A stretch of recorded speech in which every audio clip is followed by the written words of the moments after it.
Hey everybody, how's it going? Thanks for joining me this afternoon. I've got a great stream with a great guest that I think you're really going to enjoy.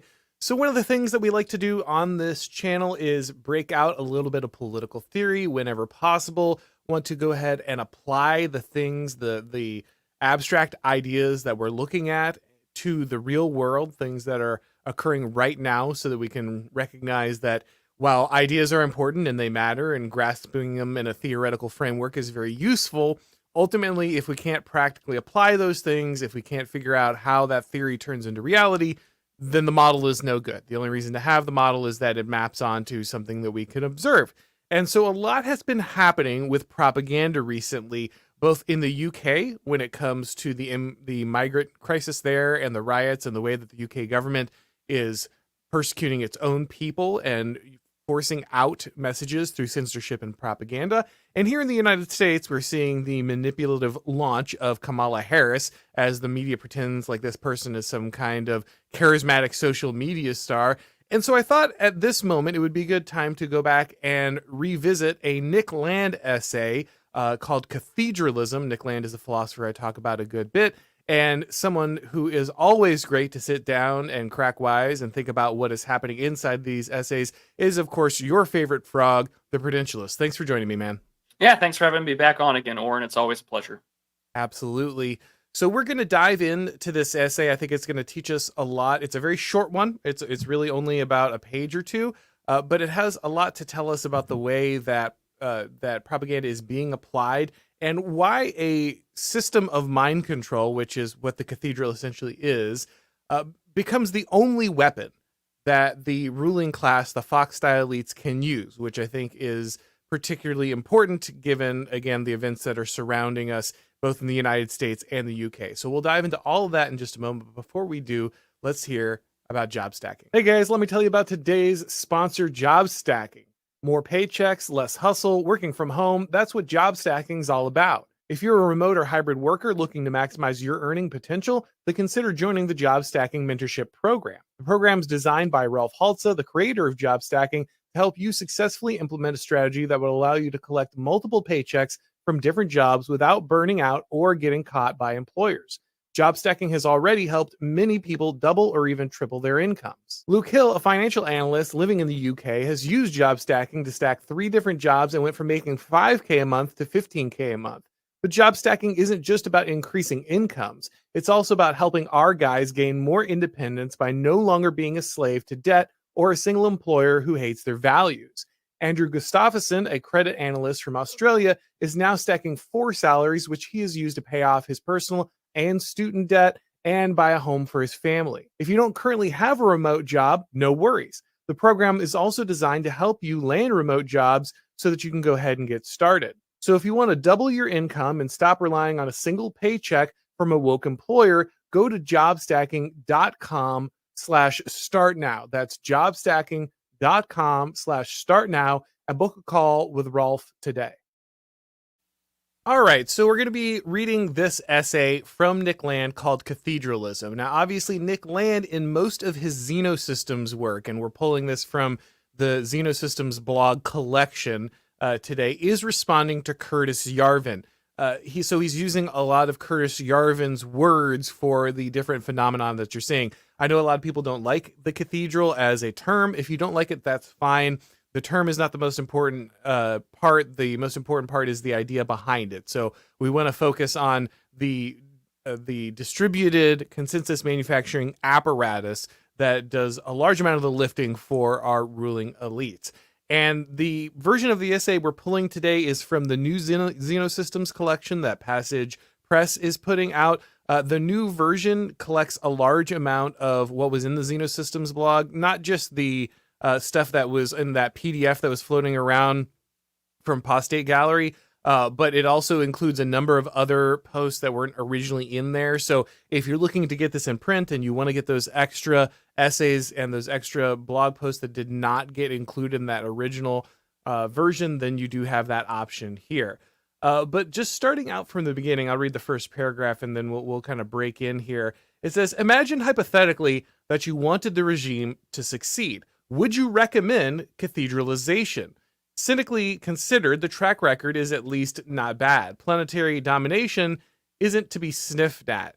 So at the beginning, we're looking at this thought experiment and saying, okay, we're obviously right now we hate the current regime. We're not a fan of what it's doing. And the fact that the cathedral, that this mind control device, this control of public opinion on a regular basis is the core of their power. If we wanted them to succeed, do we think that the cathedral model is itself a great way to secure power? And Land says at the beginning, well, obviously it has some kind of advantage because it did dominate the world. It has conquered at least the Western world in large part, which I think many people living in kind of the American satellite states right now can kind of attest to. One of the things that you pointed out, Prudentialist here, which I do think is a good point before we get deeper, is he says here, suggestions in this direction are not unknown, even in the Xenosystems comment thread. So much of what we're doing here is looking at political theory that was mainly done online in blogs and chat boards and these kind of things. And so much of this has been lost, as you were pointing out. It's very interesting that I think a lot of the most important political theory that has been done for several years was done in this environment, not in your traditional academic environment. And on top of that, we've lost a large amount of it because so much of this was an interactive conversation. Guys like Land and Spandrel and Yarvin were critical nodes, but that they were not everything.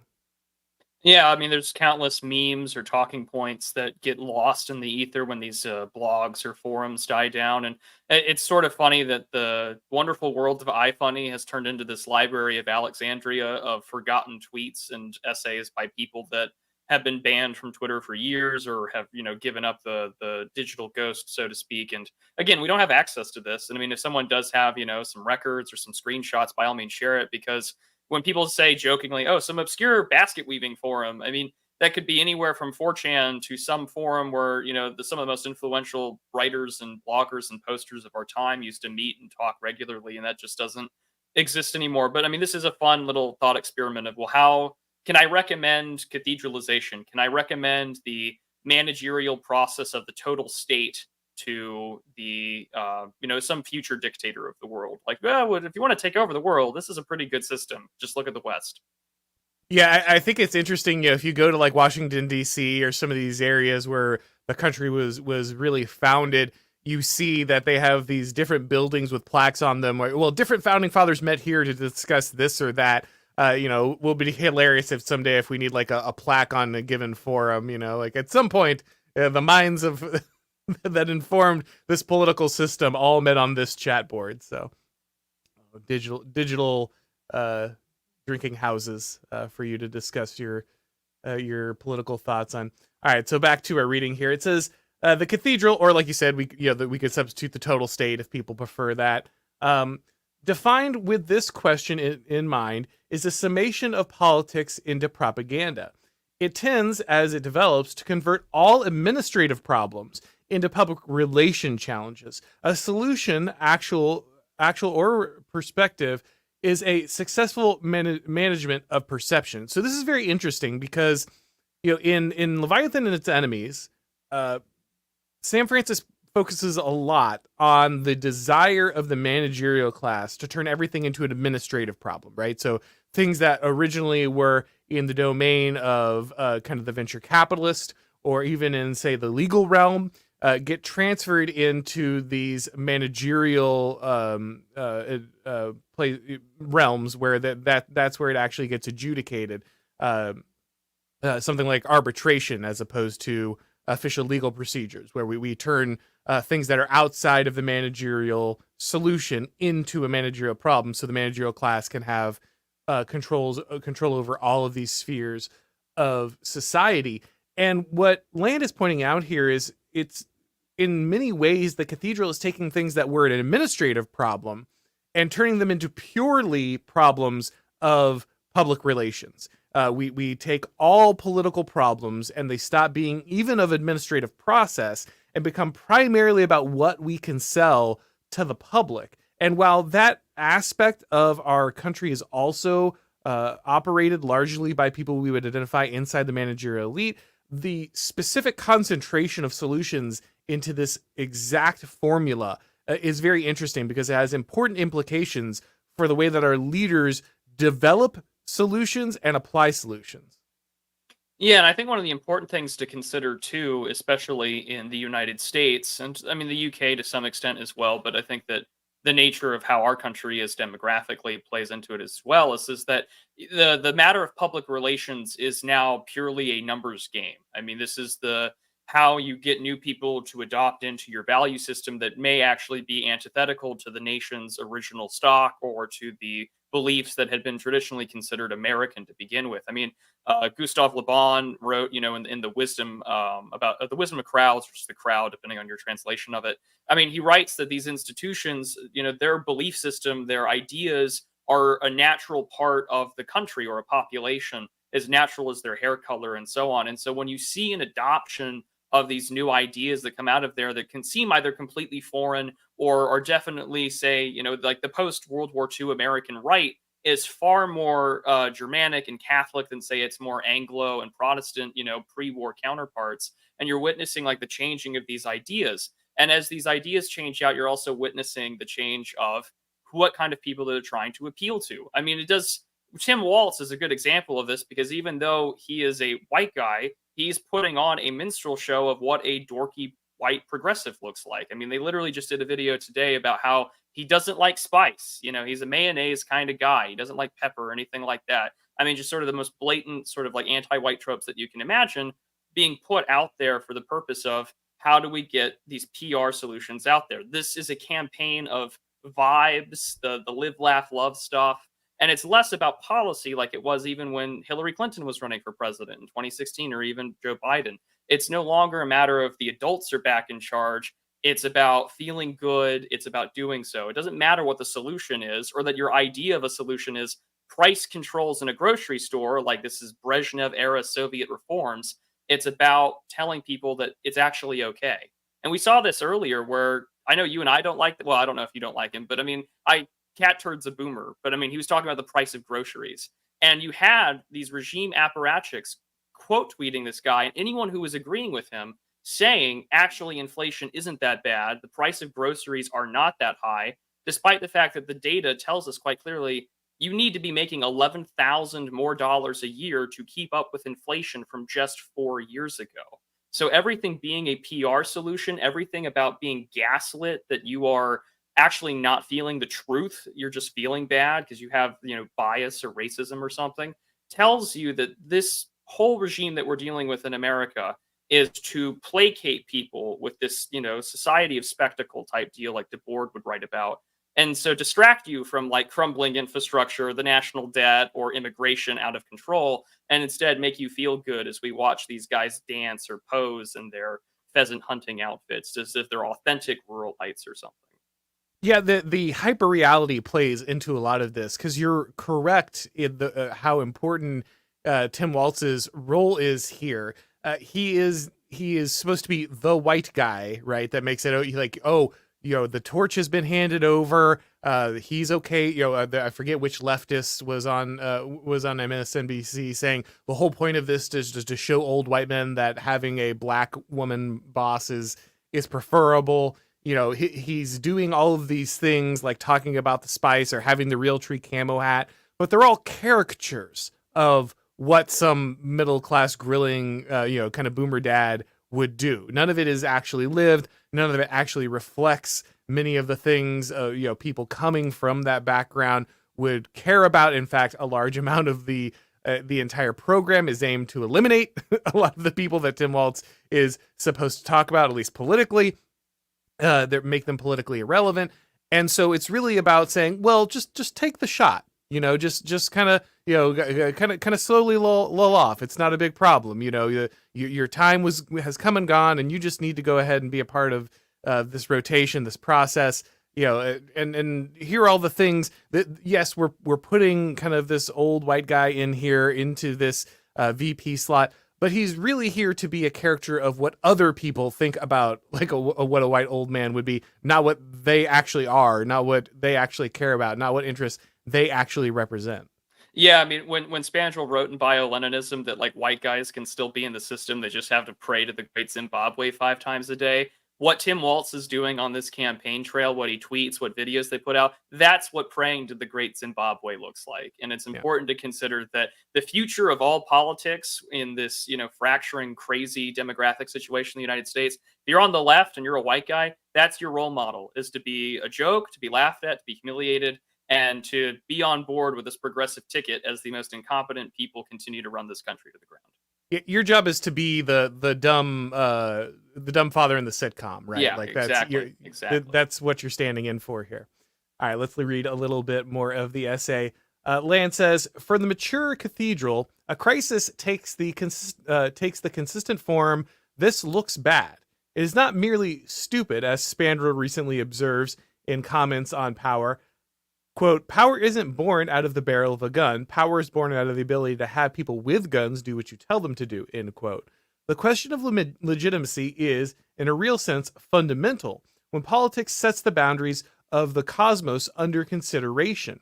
So cathedralism is also the hypertrophy of politics to the point where reality outside of it loses all credibility. So this is a really critical sentence. In fact, this paragraph is the whole reason I wanted to read this essay, as short as it is. It's this understanding that when it comes to legitimacy, at this point, the cathedral, the total state, has gained such a hegemony on what people are allowed to think of, that those things outside of the Overton window, those things that are no longer defined as discussable and as acceptable inside this rhetorical frame, they're not just banned, they're not just impolite to talk about, they literally stop to exist for a lot of people. If the media is not bringing this forward, if it's not constantly putting it under consideration for dialectical reconstruction, it simply isn't important. And you can see this especially with the Trump assassination, or the attempted Trump assassination, right? It's not that they censored Trump out of existence. It's not like you can't talk about this. You're not going to get banned off Twitter, or even, Facebook. Maybe, actually, I've heard Facebook's actually pretty wild on this.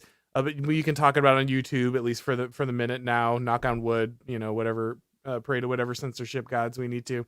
But it's not so much that he was censored out of existence, or this event was censored out of existence, but it has simply been moved outside of the focus of the cathedral, outside of this window of discussion. They just stopped talking about it. And because conservative media is so reciprocally dependent on whatever topic the left is focusing on, if it disappears out of the left frame, then it disappears out of the entire media sphere. And once it's out of the media sphere, it just ceases to exist. Yeah, in reality, it's somewhere, but it is basically dropped off the conceptual radar, and therefore it no longer factors in to this battle of perception and ideas when it comes to the propaganda control of the wider voting base.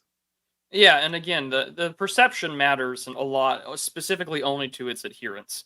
If you're not on board with it by now, you're probably not going to be. But it doesn't particularly matter if you don't believe in what they're saying. But if your most hardcore, adherent, zealous believers are on board with the messaging, then that's all that matters to them, because they're going to go along with whatever the regime tells them to do. The people with the guns are going to buy into the perception, or more importantly, enforce that public relation image that they're trying to put on board. So it does not matter, for instance, what we saw in Britain, that people who are legitimately concerned and would not consider themselves far right at all. I mean, there were literally posters out there that said, "I'm not far right, I'm just a father," saying that, what obviously happened in Southport is a travesty and an insult and a betrayal to the British people. It doesn't matter, because to anyone who is an adherent to the regime and its beliefs and its state religion, that person is a far right, English Defense League member, despite the fact that EDL hasn't been around for over like 10 years. And so any sort of management of this perception is really for its adherents. And the nice thing about progressivism, especially how it works in the Western world, in the United States particularly, is if you want new adherents to your religion, you import them, because Right. obviously your people aren't having kids, because your cities are IQ shredders. They don't want to have children. And everything that comes on board just means more immigration. And so that means more adherents, more believers, and they're going to do that. I mean, another example of this sort of like cultural PR management, consider in the last like 5 years, there's more than just two movies. The two biggest ones that come to my head are they have a flaming hot Cheetos biopic about the product, just the product, which of course is heavily oriented towards Hispanics. That's not based on the truth of it. And then you have that Air Jordans Amazon film, which I think had Matt Damon and a few others in it. And it's Yeah. basically just the worship of the popular culture. So it doesn't matter that you're on board with the progressive messaging, because what you're seeing in these films are cultural messaging towards new people saying America's just products. America is product. It's an economic zone. It doesn't matter what you are, as long as you laugh at the dorky white guy dad like Tim Waltz, and you are on board with every progressive policy, and we're going to import millions of you more into the story, then it all works out for us. It's that management of perceptions. It's the really, in a lot of ways, I do think that it would be good in the future to sort of go over the society of spectacle, just because the PR aspect is the spectacle, and then in the background, these unelected bureaucrats are flying in all these migrants into like Iowa or Minnesota and places like that, and it's the perfect distraction. As long as you feel good, it doesn't matter how many kids get stabbed, because the adherents to that state religion will say that it was a good thing, and it was, not all group X or Yeah. whatever. Just part and parcel of living in a multi-ethnic democracy. Absolutely. Yeah. So one of the things that I think is also important, talking about kind of that cultural hegemony that you are referencing here, is the way in which it gets washed out to the lowest common denominator. You talk about the Cheetos, you talk about the sneakers, and when history is basically off limits unless it's completely reconstructed into this progressive narrative, when culture that is part of our tradition here in the United States becomes off limits because it might offend newcomers. They're not attached to it. They're not a part of it. Then the only thing left to become culture, to become the kind of the common frame of reality that the people of the United States are supposed to share, really only becomes these corporate symbols and this is again to reference Sam Francis, a point he makes a lot in Leviathan and Its Enemies, is that wokeness is critical to the managerial elite. It's not an accident. It's not just a thing that power decided to play with as long as it was advantageous and is ready to throw it away. No, they need that hedonistic, cosmopolitan form of culture. It's the only thing that is lowest common denominator to allow a maximum adoption across cultures. And so you wear away all these particular stories, particular histories, particular customs, and you reduce everything down into these corporate signifiers. And this becomes the only shared language that you have. And that, again, really drops these other issues out of reality, because the new immigrants, new populations coming in, the only thing they share with the established population is those corporate signifiers. That becomes the only thing that they know how to discuss together, and all of the history, all of these other things fall away. So that really only backs up even more significantly Land's claim here that the things that are no longer brought under kind of the rule of the consensus making apparatus, the things that don't exist inside the total states frame, simply in many ways cease to exist for a large amount of the population, because they don't have the history and they don't have the reference points to even draw on the stuff that you and I know we're kind of missing, while still ending up getting blasted with kind of this constant slop of this wide cultural hegemonization. Yeah, and I think that there's another essay in this collection that I think it's called specifically Cathedral Decay, because he says Mm-hmm. the biggest thing that the total state or the regime or the system has to worry about is disintermediation. So non regime approved platforms or voices. I mean, you yourself would be an example, or myself included. We're not the Walter Cronkites of the world. We're not the Dan Rathers. We're not Chris Cuomo or whatever. And so, because we're offering an alternative narrative, that is damaging to the regime, because outside of reality, or the reality put out by the system of the total state, the adherents aren't, they're not ever going to hear us. So we're speaking from two different languages, two different political theologies, two different everything. Yarvin had that idea of the two-story state, which he never finished. So color me shocked that he's actually putting out something for his book that he said he was going to put out. But it does illustrate, I think, in a lot of ways, that what we're witnessing, of course, is that who has the ability to tell those with guns what the truth actually is. And that's really why, when you look at this, you're like, well, how can anyone believe what they're putting out? Well, I mean, there are people that, religiously watched all of the Rachel Maddow stuff when Trump was in office about Russia and the Mueller report, the Yep. whole Mueller she wrote thing. Like there were people who are so adamantly on board with opposing anything that is moderately to the right. And I mean, Trump is very much a moderate in a lot of regards, although he has moved the Overton window much further to the right than what the GOP was even before him. And it's important to consider that in this sort of perception, PR management thing, the biggest thing that I think is also important to talk about is our the CRS, the community relations service teams that we put out. Anytime that there's an obviously racially motivated shooting or some kind of attack on a white person, that they go out there to ensure that they tell you not to look back in anger. The same thing happens in the United Kingdom with these stabbings or acid attacks, and time and time and time again, it is done to make sure that the people who are clearly the target of this regime, which is Americans, predominantly white Christian voting Republican voting Americans, those people don't get an opportunity to say, well, no, clearly you guys are just targeting me. So if that perception, that PR, which they literally have part of the DOJ, I think it's with the Civil Rights Division, are all out there telling you, with the force of a gun, with the force of making your life difficult, you're going to be on board with this like anti-racist messaging, or life's going to be very difficult for you. Then obviously, like the PR stuff is just the velvet glove that holds the gun. Yep. All right, back to our essay here. Is your civilization decaying?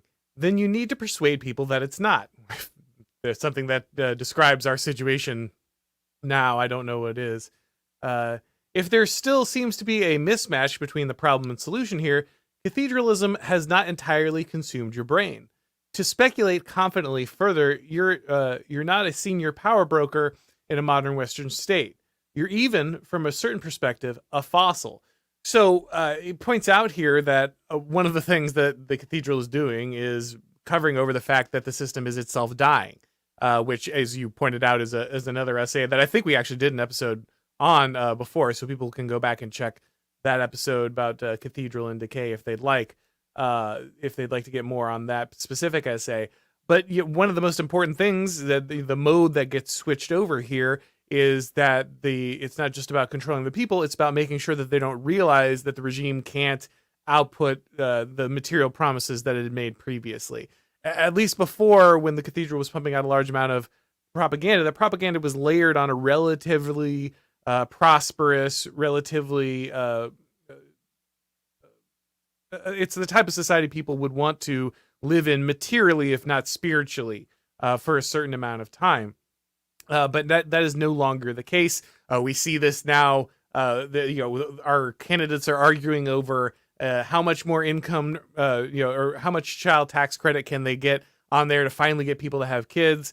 Maybe we get some Soviet price controls in there to make sure that the food is something we can afford.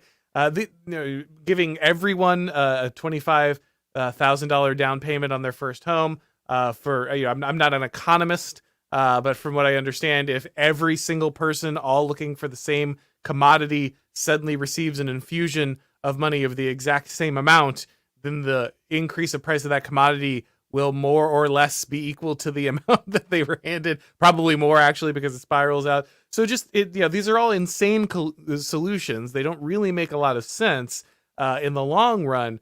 But as long as the entire discussion is really being had as a PR discussion, and nobody, none of these high time preference voters can really evaluate the consequences of any of the problems that would be raised by these solutions, then you can just continue to put out these completely these propositions that are completely unattached to reality. And interestingly, he points out here that if you're not attached, if any of these questions even come up to you, then that means you're not really part of the ruling class. You're not really dealing power at the highest level, because in order to deal into the power at the highest level, you basically have to have bought in as significantly as possible to the matrix. You need to be as completely immersed in it as possible, which means you wouldn't even recognize the problems that are being created by the solutions you're talking about. Yeah, and I think that the best example of this, and again, those tweets lost to time, it gets reposted every now and then. But on the left, if you're a leftist, like you can disagree on some of these like economic issues or the size of government or whatever. But if you're not really on board with mass immigration, transgenderism, child mutilation, and sacrifice, and you disagree on one of those things, you're considered anathema. And I mean, that's the perfect example of it. Like if you don't buy into every single thing, or if you don't performatively buy into it for every single progressive value plank, then you are outside of the system. And if you're like us, who don't believe in any of this and recognize what it is, which is a threat to civilization and humankind's existence, especially Western kind existence, then all of a sudden you realize that, oh yeah, I'm nowhere near the annals of power or the levers that are going to control the world economy and so on and so forth. Back to our essay here. Cathedralism works in its own terms as long as there's no definite limits to the efficacy of propaganda. To pose the issue as a comparatively shallow, to pose the issue at a comparatively shallow level, if the political response to a crisis simply is the crisis, and that response can be effectively controlled through propaganda, broadly conceived, then the cathedral commands as indisputable practical wisdom. It would be sensible to go along with the thing.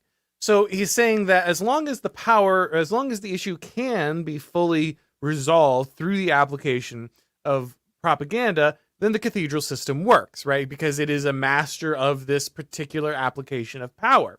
And that's why every crisis is really a crisis of public relations. Everything falls under this banner. You don't actually look for the effective solution. You're not really looking for how to solve this problem long term, or what the policy decisions are, what administrative adjustments need to be made. The crisis is the crisis. The resolution, the crisis exists because there's a public relations problem, and the crisis is resolved once a public relations solution has been reached. None of the details about policies proposed, legislations passed, application of real power really matters in that discussion, or even once it's resolved. The crisis exists entirely in the realm of public relations, and whatever happens outside of that is really inconsequential to the way that power is being wielded inside the cathedral's system. Yeah, and I think the propaganda limit here is the important part of it, because if your ability to respond is the crisis, I mean that shows, we've seen that multiple times in both the quote unquote Biden administration, where Biden will say something and then quickly the press team has to come out and issue a correction and Right. go forth to it. There's no actual ability to effectively respond to these crises.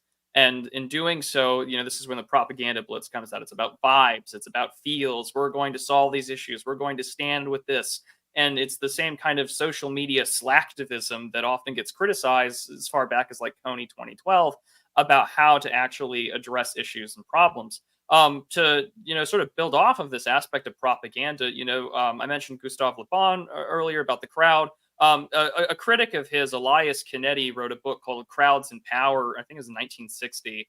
And one of the things in that text talks about is that ruling, i.e., being an actual power, is very closely associated with paranoia. Like they're just interlinked in that regard. So you Hmm. have to constantly be able to get the crowd on your side, or to have some sort of external or even internal threat in order to make sure that they don't go after you, the ruling class, the people in charge. And in doing so, I think that we kind of see this happen here right now. Is that as long as there is some kind of enemy that you can put out, very Schmittian in that sense, your propaganda will be targeted, highly specific, moving out to where, in America with our academic system, this feels very 2015, 2014 to talk about it, but the left's coalition, that intersectional framework, works so well because everyone has to buy in to everyone else's progressive nonsense in order for their cause to be heard. It Right. does not matter that you are a single issue voter on the issue of like industrial farming and animal cruelty or something like that. Like you're a PETA donator, that's your main political issue. It does not matter anymore because now you have to believe in gay race communism. You now have to believe in the extermination of a national people and ethnos. You now have to do all these things that might be even antithetical to your own personal beliefs, because that's what it means to be a good progressive and to be part of the system. And so now the crisis in itself is, how do I, as people who clearly should not be in power, and very much like that Solzhenitsyn thing, they're lying, we know that they're lying, and they know that we know that they're lying. how do we manage to stay on charge of things? And that is to ensure that there is vitriol, that there is an animus, and that any time that there is a crisis, we can effectively point to a scapegoat, very Girardian in that way, that we can say, you are the problem, you are the threat, and we will take care of you, and we will take, our Barabbas, we will take our George Floyds of the world, and we will make sure that the Rittenhouses, the Kyle Pennies, the Daniel Perrys of the world are put in prison because you are the threat, despite the fact that you are the very people who've been here since the beginning, and you are the economic engine that keeps this economic zone afloat. And I mean, that's the power of propaganda, is that propaganda tied with mass migration, tied with economic policies that again explicitly reward your own friend group. We've seen this with countless statistics that almost all of the jobs under the Biden administration has either gone to foreign-born workers or recently naturalized Americans, and not actual U.S. citizens or people born here. And so you have a system that propagates the idea, oh, the economy's doing great, but the actual Americans are like, well, no, that isn't the case at all.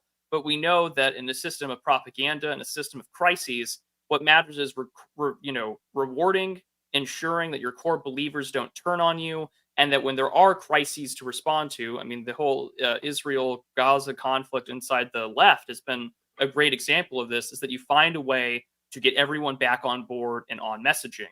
Christopher Rufo pointed this out a few months ago about this very issue, that it doesn't matter that a lot of these guys on the left are being anti-Israel or whatever. Their point is that even if you're anti Israel in genocide, is that the curriculums that these schools are putting out will say Jewish people with white skin getting treated fairly in there. It goes back immediately to the American racial progressivism, that the white guy is the enemy. We have to redirect it in that sense.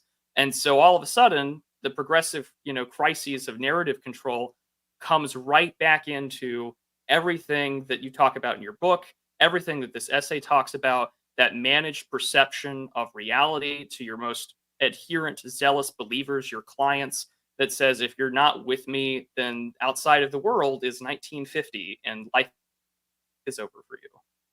Yeah, you can really see the swarm reform around this, right? Like, oh, well, some aspect of the coalition is a rough edge. Well, how do we do this? We realign in a way to make sure that it still fits into this. Like, it's all the white colonialism that's the real problem. If there are any Jewish people that we have a problem with inside the leftist coalition, it's only the ones that fall under this rubric. And you could still be an ally. You could still be one of the good ones. You can still hold your place as a Tim Waltz. And so they make sure, I guess the Vouches of the world need somewhere to go. Well, I mean, that's such a great point. Is about the ally model. Is that what is Tim Waltz other than trying to act as the progressive role model for the role model for white male progressives? Because if you look at every major white male progressive leading figure, you've witnessed that even if they have any sort of valid economic complaint, like Bernie Sanders is a good example. I mean, like a lot of white progressives and leftists loved him. I mean, there's a whole Bernie bro thing. You had the Chapo the Trap House guys just go to war and basically worship this guy like some kind of deity. And at the end of it all, you're talking about reforming an economic system for a group of people that the regime doesn't particularly care about. No one really cares about white male progressives because they're going to get on board with this and vote blue no matter who at the end of the day. And our real patronage network, usually non-white immigrant groups or African Americans, that's already in your Democratic voting bloc. Why reform the system? And so when you see Tim Waltz go up there performing this Al Johnson style minstrel show that is advocating for his own destruction of people that look like him in the United States, you're witnessing the PR campaign spin in a very cringe, in a very it's a very white female millennial coded. Very much so. This is the most millennial political campaign I've ever seen in my entire life. And what they're saying to white male progressives who are like the white dudes for Harris thing, you are telling people to get on board with a candidate that has made it abundantly clear that they hate you, that has made it abundantly clear that it doesn't matter what your objections are. Like, the white guys are on board. This is our form of progressive masculinity. It's not toxic. You don't want to be a chud, now do you? And so get on board and be the avatar and the parody kind of clown show for your own destruction. I don't have the addiction to it that Dave the Distributist has, where he just has to watch bread tubes and leftists all the time.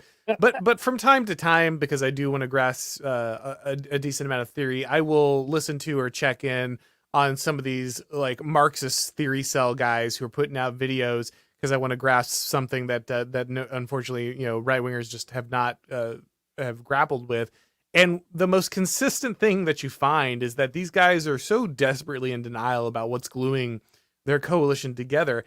And even the ones that recognize that they've basically been discarded, that they're on the trash heap of history inside their own movement, and they're just finding a way to kind of move through this. But even those guys, they still have this delusion that people are actually going to organize cross culturally on class. And it's just like there has been, if there's one thing you should have learned through history, and especially through the last few decades, is this is just never coming. And it's funny because a lot of people on the right are trying to do this now, right? Like the multi-ethnic working coalition thing is supposed to be the big right wing solution as well for some of the populist economic guys. But the problem is, like, consistently over and over again, we see that even the left, who pretends like this is their organizational axis, routinely returns to identity, ethnicity, like these things, because it recognizes that these are just the most powerful poles for actually moving the levers of people to get them their perceptions set, to pull them into the system. Even though ultimately it's going to wear away the particularities of these cultures, even though that's the goal is to eventually wash away all of the things that it actually means to be a part of these identities, it's still using them as the organizing principle. So even in this like incredibly washed out, diluted form, this is still just a much more powerful shelling point than class is ever going to be. And to watch these guys kind of drowning in this because they can never recognize, they can never admit it, that the Bernie future is still going to be the thing that kind of welds the left together is just sad, but also hilarious simultaneously. I mean, this isn't to say that class doesn't exist in America. I mean, it clearly very much does. Oh But yeah, for sure. the class discussion in America also was far more prominent and prevalent when America was far more homogenous. I mean, a funny example of this would just be like what the WHO has done. They've declared monkeypox to be this like epidemical problem, but they've changed the name to Mpox as if to avoid offending Africans, being the most racist move of all that they could do, just showing you how this PR campaign style thing works.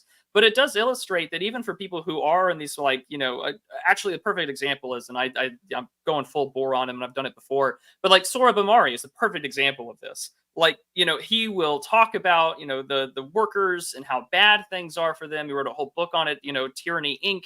And yet at the same time he won't acknowledge the basic fact of the matter that historically scabs and strikebreakers that were not unionized would be brought in from other ethnic groups. Or more recently, during the pandemic, and even still to this day, Whole Foods, which is owned by Amazon, uses heat maps of the demographics of their stores and tries to keep them as diverse as possible to prevent unionization and to prevent workers from organizing against actual economic malpractice by their employers.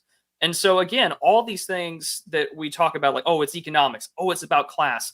No, even the regime knows that they can spin this to be about identity, about ethnicity, about racial and bring it back together to keep them against the other. And I mean, also, it's an effective tool to mask actual issues that are affecting it, even on the right side of politics as well. I mean, in the United Kingdom, like, yes, you can make this an Islam question out there, as some have already done. But what this is, above all else, is a simple immigration and civilizational problem. You cannot bring people who are antithetical to your pre-existing civilization and then say that we're managed, and that's part and parcel of living in a big city.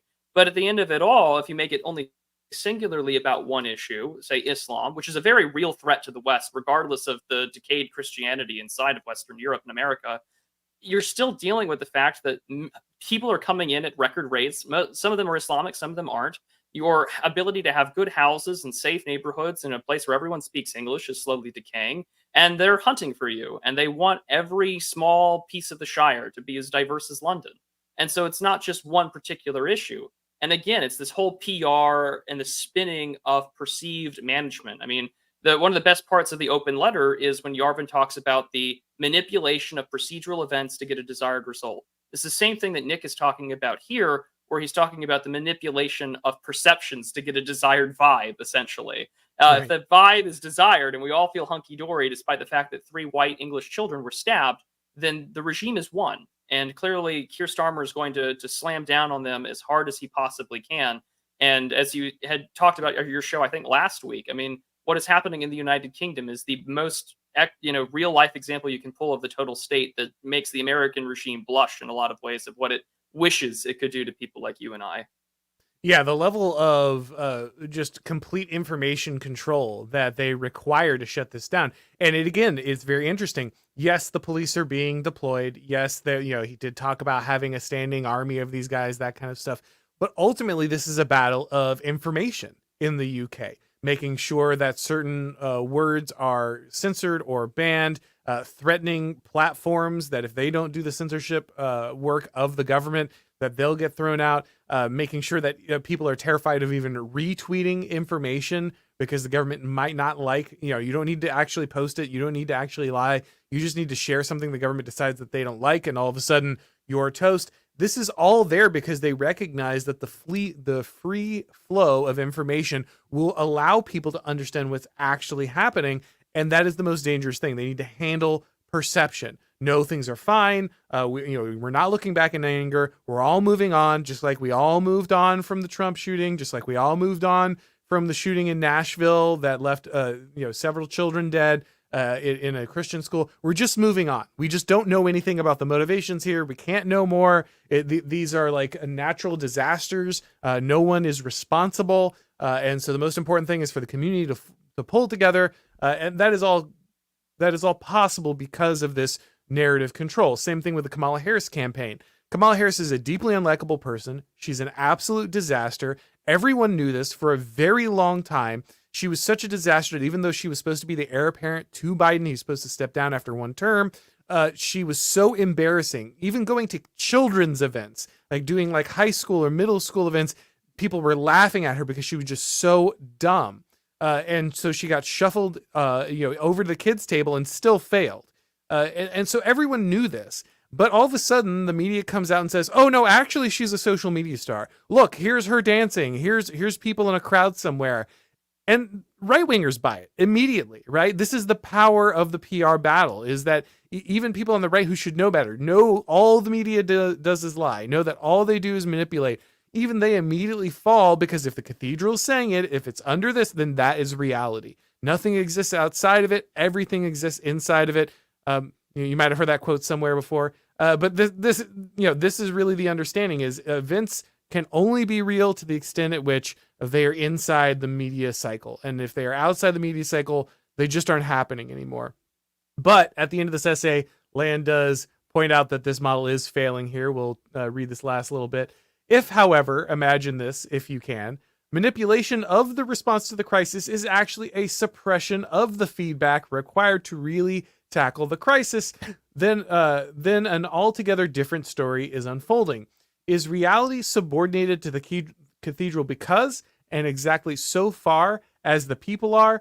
That is the question. And so what Nick is pointing out here is that even if you have this constant and total ability to manipulate the population through propaganda, if ultimately all you are doing is suppressing the feedback that in the real world would allow you to tackle the crisis, then you aren't actually solving any of these problems. Yes, you are solving the PR problems, but you are silencing people's ability to speak about it. You are keeping information from getting outside of the silos you've placed it in, but you still aren't having this problem. And this disconnect is why we're seeing a lot of what is happening in the United States and the wider Western world. Why are we having the crisis of competency? Why is the infrastructure breaking down?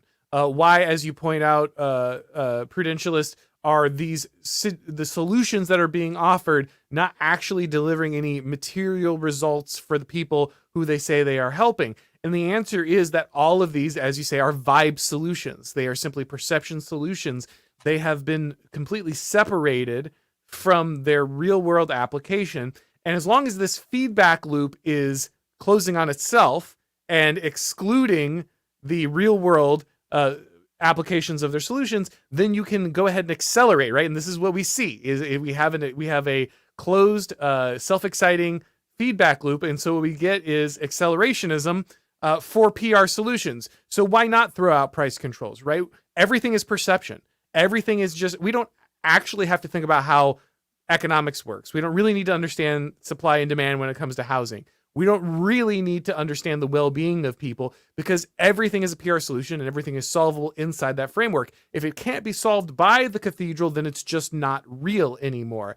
But reality is impinging on that, right? We keep seeing these problems cracking through. And so even though the regime feels like it's closed this feedback, we can't get any more in there, we don't really have to worry about these things, it's also losing its ability to even interact or recognize them because the system is so self-contained, they can't take in any data from outside. Even when planes aren't landing on time, you're not getting products, people can't find houses, all these critical things. Yeah, I think this is the perennial joke that people like to make because of how the media works. This is that liberals just lack object permanence. Yeah. If the media is not talking about it, it's like a 6-month-old child. Like if it disappears, it just doesn't exist anymore. And I mean, also the same thing does happen on the right, and it has a big part and parcel to how our own media ecosystems exist. Twitter is great, and I'm glad that Elon Musk has it, but at the same time, because it's so monetized, the most egregious slop that is headline chasing, like a crappy lawyer chasing an ambulance, is going to be there at the top. And some of the most important issues of our time are going to get skipped over for what makes a quick buck and what does the biggest clicks or the biggest amount of influence that you can get online. And so, in the same way, we all kind of fall into this fire and forget sort of notion of how the headlines work, despite the fact that things are still terrible. I mean, Trump is on TikTok right now, talking about the price of goods and everything. And what did libs respond with? They responded the same thing they did in 2020. They brought back the quote unquote treats discourse that, having bread, that's just, those are treats. Having a quality of life that doesn't mean you get stabbed, that you don't get robbed, that's a treat. You don't need to worry about that. Remember when the left was making fun of that family for drinking milk? And that was Yeah. like their thing. It was just like, the poors want to be able to afford milk. I'm glad that discourse just worked its way right back around, right? Like we're right back there. We're right back to it, and Yeah. and it's not going to go away either, especially as the election boils up and the people are talking about recession. It's not going to go away. But I think that really what this essay is, and if there's a corollary to what Curtis had written about all those years ago about the manipulation of procedural events to get a desired outcome, then what Nick Land is writing about here with like the total state or the PR system and propaganda is literally just the manipulation of perceptions to get a desired vibe. And that is exactly what Kamala Harris is. That is exactly what the Starmer government is doing in the United Kingdom. That is what every Western government that is, supporting the Great Replacement is happening right now. It's just to tell people it's just vibes. Don't worry about it. Like you can still have your goodies, you can still enjoy things. Just maybe don't have an open Christmas market that you've had for like 1700 years because you can't have that anymore. But it's part and parcel of living in a big city. So many things are. All right. Well, let's transition over to the questions of the people here. Before we do, Mr. Prudentialist, where should people find your excellent work? Well, thanks again, Auron, for having me on. It's always a pleasure to chat with you. People can find me over on YouTube as The Prudentialist, Twitter at Mr. Prudentialist, and find me over at theprudentialist.substack.com. I have a recent movie review out of Spike Jonze's 2013 movie Her, and I've got some other great essays about the world, politics, and culture on that Substack as well. So by all means, go ahead and tune in. If you're interested, please subscribe to the YouTube channel if you're so inclined. And once again, Auron, thanks for having me on. Yeah, Prudentialist churning out some high quality content both for his own Substack and the Old Glory Club. So make sure that you're keeping track of those because you're missing out if you're not. Let's see here. Coopery Weirdo says, are people on our side of this really dumb enough to believe that a president can run off of vibes?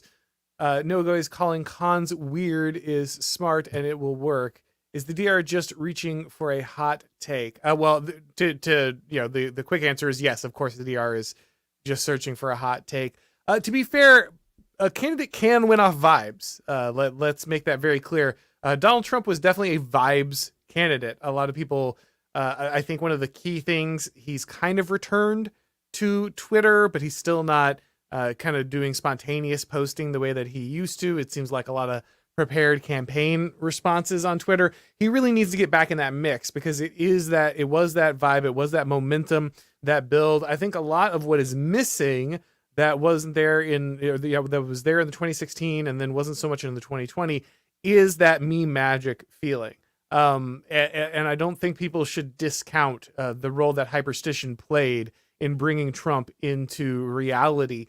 And when you have a media that is so desperately focused on lying and gaslighting routinely, you need, as Prudentialist was pointing out, that disintermediation. You need to have somebody who's throwing rocks in the windows, breaking up what's happening there, distracting people by showing them an alternative. And the power that Trump's tweets and the kind of the responses to them had was really to shatter that media narrative on a very regular basis. So I do think you can actually do a lot through the vibes. Does that mean that you can, as Nick Land points out here, survive on vibes alone? No, eventually you do actually need the rubber to meet the road. Eventually, if you have gone completely emotional and you have no connection to application of policy, reality, solutions, that will catch up with you. But we don't want to fall into the facts don't care about your feelings trap, because I don't think that actually applies here.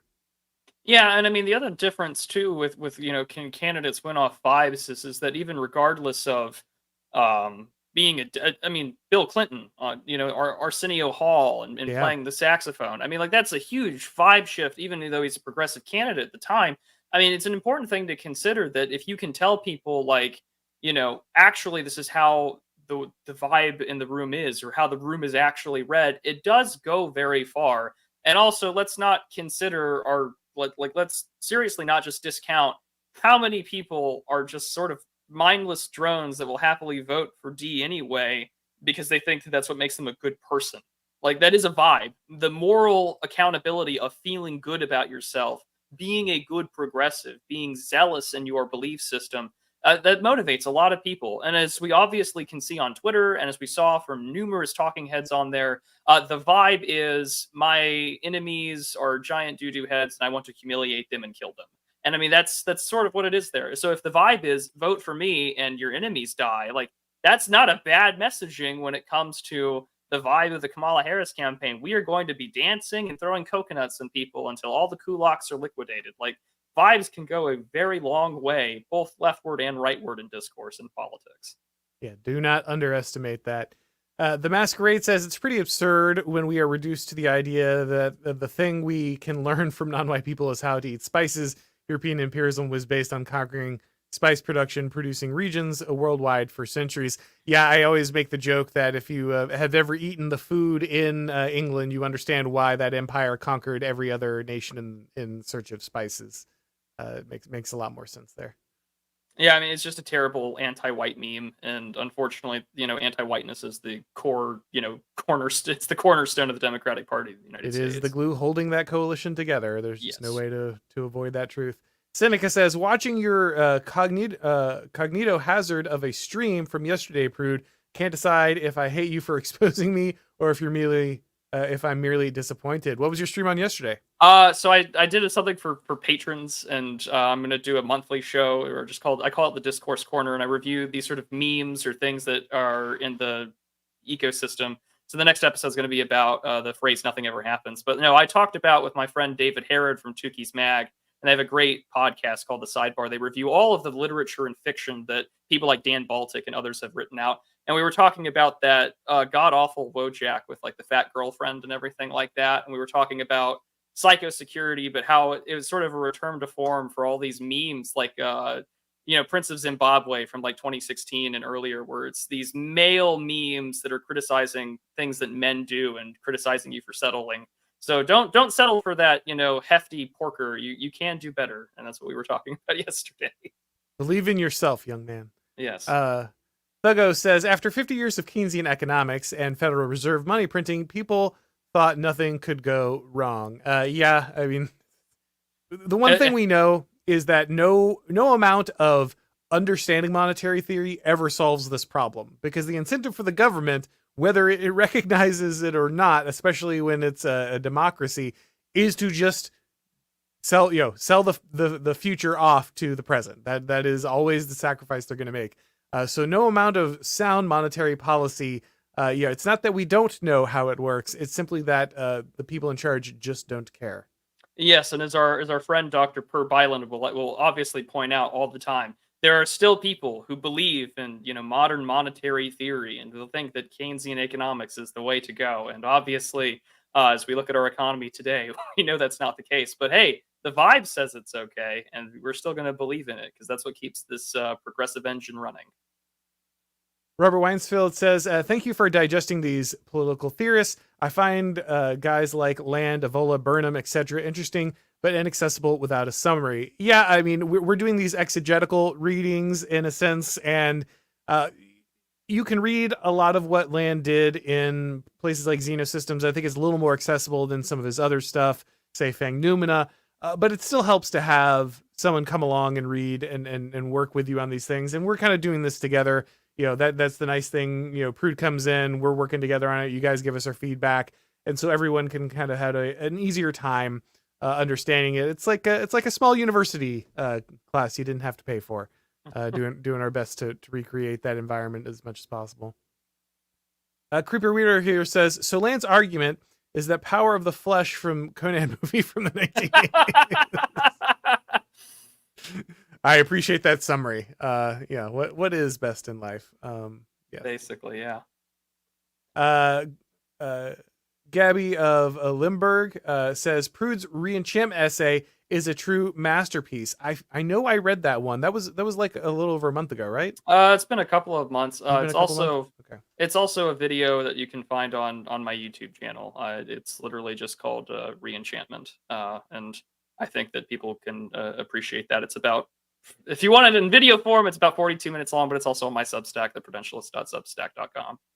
Yeah, I appreciate people still doing the video essays. I know that Substack's there, and a lot of people just want to do that. But guys, I got into the YouTube game, so I didn't have to read your essays. Okay, the beauty of this content is that I consume it while I am driving or working out or mowing the lawn. Or it is all the found time. If I have to go back to reading it, then it falls into the. I will say this though, Auron. My favorite thing about Substack it has become my go-to place for drama because it has allowed the return of the reply format of like video essays from like 2010. Yeah. And I'm you're doing your Young Turk reply threads here. Yeah, you are, and it's just like, I can watch all of my favorite people argue with all the people I don't like in one central location. It's wonderful. Although I do wish the video essay would be around. There are a few guys that still do it, and God bless them that do. Yeah. We stand the video essay here. Yes. Simplar says, as a humble propaganda maker, what themes or topics would be best to expose this closed system the propaganda progressives built? How do you get the prisoner to see the walls he's gotten stuck in? Well, that's the entire red pill process, right? Like that, when people are talking about the red pill, that really is what they're trying to do. Break you out of the matrix, get you to see Plato's cave, whatever metaphors you would like here. And it really depends. A lot of people get through this through dating discourse. A lot of people get to it through immigration. A lot of people get through it to it through religion. I think that personally, the most powerful places right now are probably immigration and economics. Those are probably your two greatest points of entry. It's the stuff that people can be told a lot of things like, oh, well, it's okay if your kids are learning this school, blah, blah, blah. They may hate it. But for parents, that's a good entry point. But the things they really can't ignore is their ability to like buy food, stay in their house, these kind of things. That is right up front. Crime in their neighborhoods. These are things that no amount of propaganda can really smooth over. They tend to break through. That's one of the reasons that I think the system had such a problem with trying to get through certain aspects of the pandemic, because they just were too directly impacting people's pockets, their safety, these kind of things. So anything you can move along that axis is very useful. Yeah, and I think you need to. And guys, we're not above propaganda here. Don't lie to yourself. You should be good propagandists if you're on the right, because God knows we need it. But no, I just think about that the famous Flammarion engraving of his guy poking his head out of the firmament of the world. I think that the things that Auron mentioned are just absolutely the way to go about it. Like you you can't ignore when you're on, like, if you're on a public subway system, you can't ignore that. Like, you can't be like Liz Brunig and say that, like, oh, someone shooting up heroin isn't all as bad as it seems. Like, no, actually, it is that bad. And there shouldn't be Bluetooth speakers playing music so loud that you can't hear yourself think. Like, you should obviously say and propagandize that all of the things that are minor inconveniences are actually symptoms of much larger societal problems. Like, this is why the hatred of, like, the white women of the world, like when they do the whole Karen thing. There's a law in California where they've done it as well, where they literally called it the Karen Act. Those people are trying to enforce basic social norms and basic social realities that were considered the expectation of the bare minimum for our morality like 20 to 30 years ago. Because that's what they grew up with, that's what they expect. And so you should be doing that if you're a propagandist. You should be saying, this is not normal, this has never been normal, and what this is the symptom of a much greater rot. And if you were to lift open that scab, you would just smell the decayed husk of our society right underneath all of that technological gadgetry that we love to enjoy every day. Yes, I'd made some kind of return the shopping cart joke, and someone called me a cart Karen, and it was just insta block. Like, nope, Yeah. you do not belong in a high trust society. Go, go live in the wasteland of shopping carts left in your Walmart parking lots. We don't need you here. Creeper Weirdo says Trump had MAGA and build the wall. Kamala has brat. Nowhere near the same. Stop trying to actually me, dude. Yeah, one of the problems I think ultimately that a lot of the propaganda for Harris is going to fall flat really is it's built around a personality she just doesn't have. And eventually she does have to talk to somebody, probably. I mean, I guess I shouldn't assume that because they got Joe Biden through, so never discount it. But the fact that so little of that, the Trump memes are tied to an actual action he needs to take as a president, right? As where Harris's are entirely tied to her charisma, which is literally non-existent. So I think that is a weak point. They didn't have much to build on, and what they built with, I don't think, is very resilient. Also, I think it's important to keep in mind here about the vibe discussion, since you're trying to argue there, but we appreciate you sending money anyways. This is that, Trump has tangible things that he started to try and do in his office, and obviously he was addressing a real issue. It's not Kamala that's the vibe here; it's the actual machine apparatchiks of the media. It's not Kamala herself. We all know, and you're already on the right, so you're not a believer into this belief system anyway. That was half the point of this essay. But also the thing to consider is that what you're watching is literally what JD Vance doing, like a bunch of like millennial cat ladies who don't have children and don't have husbands and go home alone at night, and they are propagandizing out of spite what they think is actual progressivism. Like, it's funny when Tariq Nasheed makes an actual cogent point that, like, Kamala Harris has no aspect of authenticity to her when it comes to quote unquote being black, because what her whole performance is showing off those records and everything is exactly what a white millennial would on the left would say, this is how I pander to the black community. The vibes of her are inauthentic and fake, yes, but if you're already an ardent believer of the regime, that doesn't matter to you, because at the end of the day, it's vote blue no matter who. UM536 says part of the cathedral's fall is that it becomes difficult to elicit honest feedback, even from neutral actors, if they believe you are incompetent. That is an issue that is building up. Like Prudentialist just pointed out, if you're already inside the system, then you ignore that as much as possible. But for instance, one of the ironies about the left is constantly trying to force people onto public transportation, even though, as Prudentialist pointed out, that might be the most powerful focusing lens for you to understand the problems with what is going on, and how, between the breakdown of the infrastructure, the fact that the multiculturalism is not working, all of these things are all concentrated into public transportation. So the more public transportation they force you to go on, the more you have to stare the problems in the face.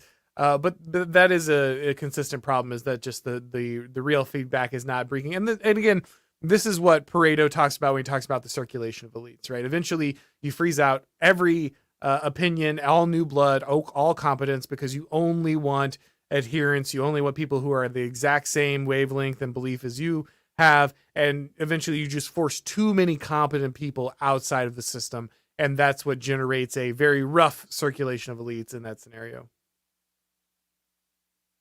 Life of Brian says MMT only ever appears to work out because the military forces of the world to buy our debt. Left doesn't understand this even when you explain it to them. Well, they don't want to. I don't think ultimately, if you backed one of these guys into the room, that they don't understand that the money printing machine is based on aircraft carriers.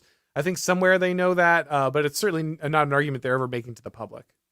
Yeah, and even if they acknowledge that, that's the beauty of having those contradictory thoughts. The one that feels good usually wins over the truth most of the time, because man is a deeply fallen animal in that respect. But again, that's the power of vibes. Like, hey, the money printer goes burr, life is still good. I don't need to worry about my aircraft carriers or the state of my navy. Like, we just vibe it, man. That's really how it works. And I mean, you can see that with all those sort of like the famous one about like, oh, all of us like lefty friends, we took a trip to like Guatemala or whatever, and the meme was perfect for it because it was just like no Guatemalans, just vibes, and that is what we're talking about here. Like, oh, like no chuds, no MAGA people, just vibes. That's the whole point of what this essay is and what we're talking about with this campaign.